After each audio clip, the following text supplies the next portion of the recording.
পুরী বাঙালির কাছে একটি আবেগ, একটি অনুভূতি, একটি আনন্দ, একটি স্মৃতি। এই আনন্দমুখর দিনগুলির অনুভূতি পেতেই আমরা বারে বারে ছুটে আসি পুরীতে।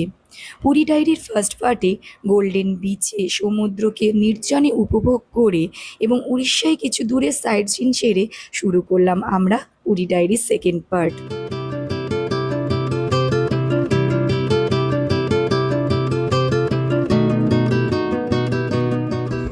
প্রথম দুদিন পান্থনিবাসে থাকার পর তৃতীয় দিন আমরা থাকার ব্যবস্থা করেছিলাম পুরীর স্বর্গদ্বার বিচের সামনে নীলাচল হোটেলে।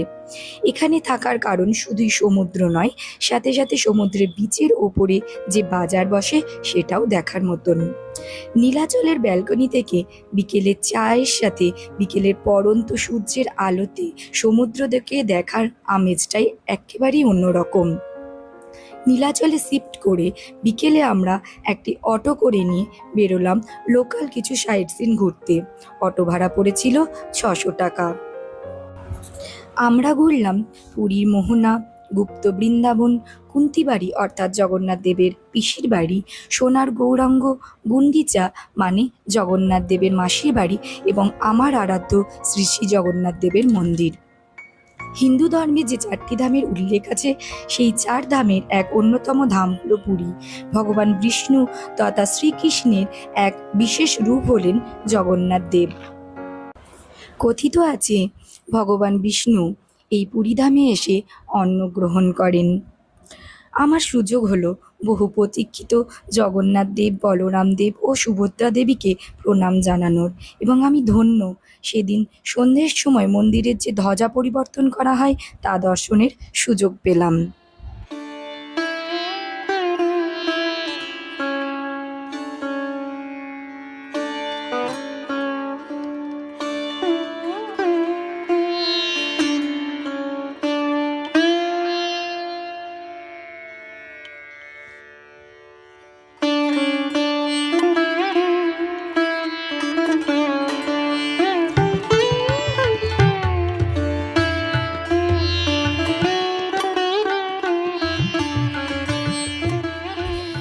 মন্দির থেকে ফিরে স্বর্গদ্বার বিচের ওপরে এই পূর্ণ চন্দ্রিমার রাতে দেখলাম কুমার পূর্ণিমা পূজার উৎসব।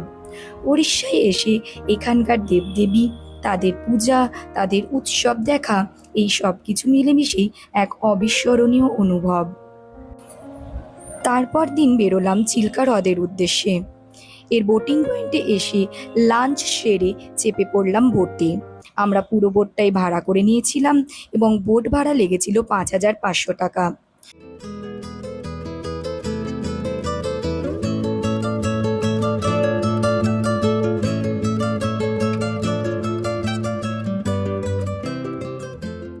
বোট এসে দাঁড়ালো লেকের মাঝখানের একটি আইল্যান্ডে। এই আইল্যান্ডে এসে যে সি ভিউ বিচ দেখলাম, না না, এটাও কি সম্ভব? এত সুন্দর বিচ, এত সুন্দর সমুদ্র, এত পরিষ্কার নীল জল, এরকম সৌন্দর্য কি আছে উড়িষ্যাতে? নিজের চোখে না দেখলে বিশ্বাসই করতাম না। এই আইল্যান্ডে খানিক মাছ ভাজা আর ডাব খেয়ে ফিরতি পথের যাত্রা শুরু হলো।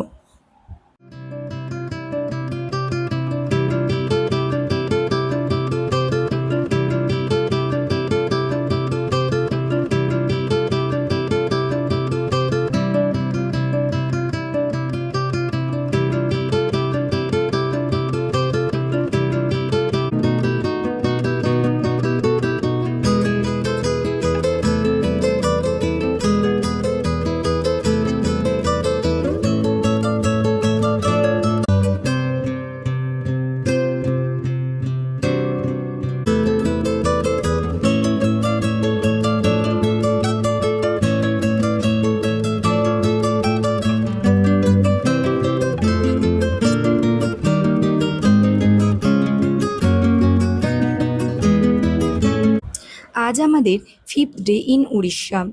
ভোরবেলায় সূর্যোদয় দেখতে বেরোলাম স্বর্গদ্বার বিচে। এখানে কিছু লোকাল ফটোগ্রাফারকে দিয়ে কয়েকটা ফটোশ্যুট করিয়ে নিয়ে হোটেলে ফিরলাম।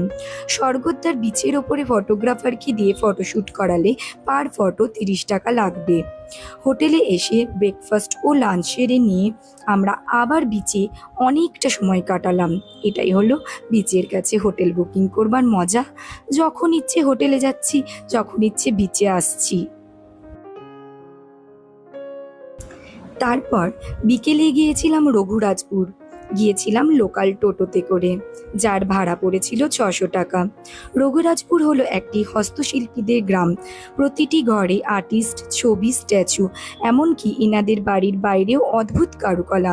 উড়িষ্যা এলে এই গ্রামটি ঘুরে যেতে ভুলো না কিন্তু। আমি বেশ কিছু পটচিত্র, পাথরের মূর্তি, বাচ্চাদের তালপাতা ও কাঠের খেলনা কিনে মন ভরিয়ে হোটেল ফিরে এলাম। তারপরে এখানে এসে বাড়ির সকলের জন্য খাজা কিনে নিলাম পুরীর স্মৃতি হিসেবে।